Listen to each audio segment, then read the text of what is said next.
I recently rediscovered Keith Ruckhouse's book entitled As Though We Were Dreaming, Commentary on the Song of Ascents for Lent.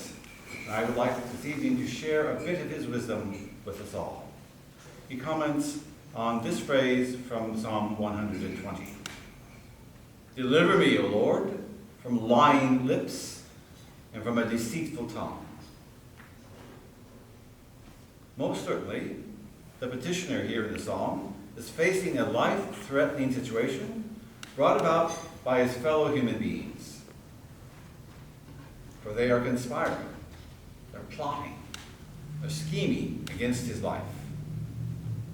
And they're united against him. They speak with one mouth and one tongue. And the focal point of their unity is the victim whom they have selected to annihilate. Their weapon of choice is false accusation.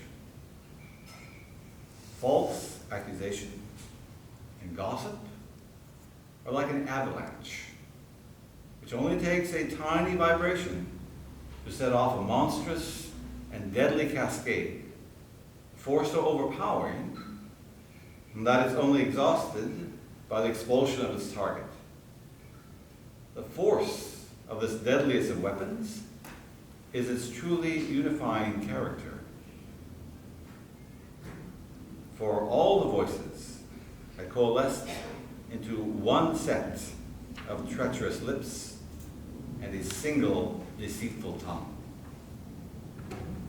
Then the psalmist continues, what shall be given to you? What more shall be done to you, you deceitful tongue? A warrior's sharp arrows with glowing coals from the broom tree. Who of us can avoid being sucked into the vortex of gossip and accusation and counter-accusation? Our petitioner in the psalm laments living in a place where this monster engorges off of every juicy, finger-pointing morsel. He's sorely tempted to reciprocate with his own brand of vitriol against his accusers, to match lie with lie, deceit with masks. There's real wisdom in the fact that the prayer of St. Ephraim the Syrian is recited daily during Lent, twice at each daily service, with that wonderful petition, grant me to see my own transgressions and not to judge my brother. In the psalm, then, please note that the psalmist catches himself.